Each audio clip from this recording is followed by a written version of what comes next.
Namaskar. Hello viewers.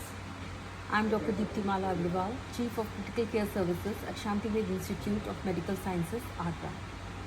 Today I am going to share a journey of a patient who was admitted to us with us on 10th of May and is being discharged today on 19th June. So he had a stay of 40 days with us. I'll brief you about his history. This one is a young 29-year-old boy. He works in Mumbai. While at work, he had collapsed. He was immediately rushed to a private hospital in Mumbai where he was managed very well. He was thrombolized immediately, after which he had a tracheostomy tube and he was on ventilator for many days. He had a bilateral medulla infarct. Then on 8th of May, he was told by the doctors at Mumbai to take him to his hometown. So his family brought him to Agra on 8th of May. We received the patient on 10th May. When we received him, he was febrile. His respiratory rate was more than 40. He had tachycardia, and as per our standard protocols, culture of blood and urine was sent, which grew various organisms, and antibiotics were started as per the culture sensitivity reports. Patient continued to remain febrile and his breathing remained jerky. So at that point of time, the concern was if the breathing is related to the infarct in the medulla, and whether at any point of time we'll be able to wean him off or not. So simultaneously there was a neurology consultation also. So efforts continued with the management of infection and all the supportive care as per the standard protocols. Then it was on 24th of May, we attempted weaning. We took him on different modes, and by 24th May we could keep him off ventilator for few hours during the day. Gradually he became ventilator free, and then he was shifted out of ICU on 5th June. On 7th June we attempted a decannulation.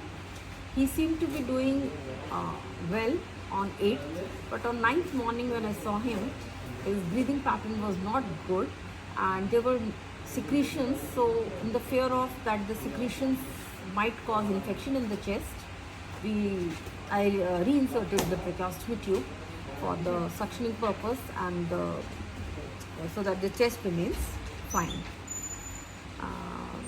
Then on 14th of June, patient's family was counselled for discharge for home care or a rehab center. And finally, today they have decided to take him. We are very happy to say that this patient has no bed sore. He is afebrile. He is conscious oriented, though movement in his limbs is very poor, which might take very long to recover. It might be few months, or it just depends. Nobody can predict. Today on discharge, he is conscious oriented. He has a tracheostomy tube in situ, Ryle's tube for the feeds. He is accepting orally. He is passing motion, and we have mobilized him on the chair. We have ordered a speaking tracheostomy tube for him, and with this, I just wanted to share that for such long admissions in ICU, besides the excellent nursing efforts and a lot of support from so many people in the hospital, it is the positivity and faith of the family which encourages us to move on with the treatment. And in this case, I'll show you the video of the patient. He himself is so motivated, so positive, and he gives us a smile daily. God bless him. Thank you. नमस्ते ma'am. Mahesh Raghav. मैं मेरे बेटे को 12 तारीख को ma'am Bombay में brain stroke हुआ। 12 अप्रैल को जी। दिन में 12 बजे मेरे पास खबर यहाँ 3 बजे आई। 3 बजे से मैं यहाँ से निकला, दूसरे दिन 11 बजे पहुँचा। तब तक इतनी स्थितियाँ बीच में बिगड़ती रही, बड़ा परेशान होकर के मैं वहाँ पहुँचा। रात को 12 बजे करीब 9 बजे करीब डॉक्टर साहब का फ़ोन आया 12 अप्रैल को कि इसको स्ट्रोक हुआ है और एक इंजेक्शन देना है, जिससे साइड इफ़ेक्ट अगर होता है तो ब्रेन हेमरेज हो सकता है, उसमें नसें फट सकती हैं उस इंजेक्शन से। मैंने कहा डॉक्टर साहब लगाइए आप, तो उन्होंने उस इंजेक्शन को लगाया। दूसरे दिन मैं 11 बजे पहुंचा। डॉक्टर साहब बोले कि आपके बेटे की स्थिति बहुत क्रिटिकल है, बहुत सीरियस है। तो मैंने कहा उम्मीद नहीं क्या? कह रहे नहीं, उम्मीद ऐसा भी नहीं कह सकते कि उम्मीद नहीं है, अभी समय दो आप, कम से कम 24 घंटे बाद हम कुछ कह सकेंगे कि क्या पोजीशन है। अभी ये भी नहीं कह सकते कि ठीक हो जाएगा या नहीं होगा, अभी कुछ नहीं बता सकते। मैम भगवान की कृपा से उसी दिन शाम को 9 बजे इसने आंखें खोल ली। आंखें खोली तो हमें भरोसा हो गया कि अब हमारा बेटा ठीक हो जाएगा, और उस इंजेक्शन का कोई साइड इफेक्ट नहीं हुआ। दूसरे दिन MRI कराया तो कोई नस उसकी लीकेज नहीं हुई, बिल्कुल ठीक था। दूसरे दिन 11 बजे डॉक्टर साहब प्रद्युम्न ओक थे, धन्यवाद है, भगवान के रूप में थे वो हमारे लिए। उन्होंने 11 बजे बताया कि आपका बेटा बच गया। उसके बाद उनने काफ़ी अच्छे प्रयास किए। हम लगभग 1 महीने वहाँ बॉम्बे नानावती हॉस्पिटल में रुके। पूरे स्टाफ ने, डॉक्टरों ने, पूरी टीम, उनकी ओक साहब की टीम थी, उनने बहुत अच्छा काम किया। 1 हफ्ते पहले, 1 महीने से 1 हफ्ते पहले वो बोले कि अब आप इसको अपने होम डिस्ट्रिक्ट शिफ्ट कर सकते हो।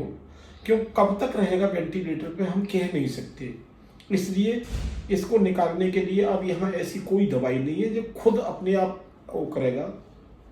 तो हम वहाँ से 8 तारीख को 8 मई को 8 मई को 8 मई को शाम को 8 बजे कार्डिक एम्बुलेंस से बॉम्बे से लेकर के वेंटिलेटर पे ऑन वेंटिलेटर लेकर के चले।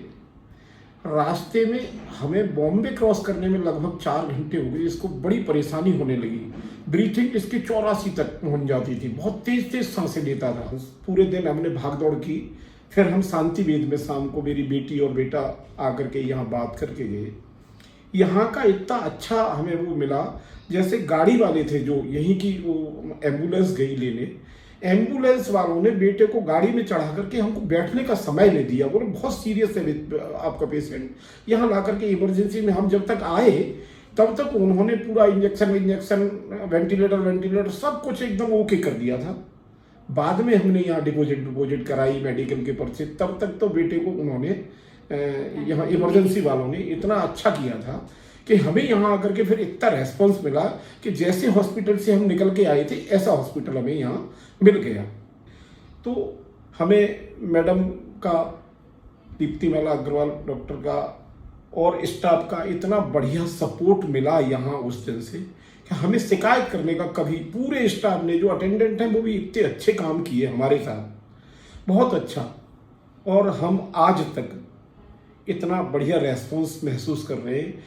बम्बई से भी ज़्यादा यहाँ के स्टाफ ने हमें वेंटिलेटर से निकालने में मदद की पूरी, और हम वेंटिलेटर से बाहर आ गए। ट्रिकोस्मी भी निकली, लेकिन वो बेटे ने सपोर्ट नहीं किया, इस वजह से दोबारा डालनी पड़ी। हम बिल्कुल अब एकदम सुरक्षित हैं और रिहैब जाने के लिए तैयार हैं। यहाँ तक का सफ़र ऐसा रहा हमारा। धन्यवाद। अच्छा, दोबारा कीजिए, हाथ चलाइए, उंगलियां चलाइए, और ओके, हाथ सीधा का सीधा कीजिए वापस। हाँ, सेम ऐसे ही वो कीजिए, चलाइए। हाँ, चलाइए उंगलियां। गर्दन मेरी तरफ देखो पहले। ओके, राइट में, लेफ्ट में करो पूरा, राइट में। हाँ, गर्दन उठाओ, अच्छे से उठाओ, ताकत लगाओ, पूरी लगाओ। हाँ हाँ, शाबाश, ठीक है। पैर चलाओ, ये वाला लेफ्ट वाला। ओके, ऊपर की तरफ उठाओ, उठाइए, ये वाला भी पैर चलाओ,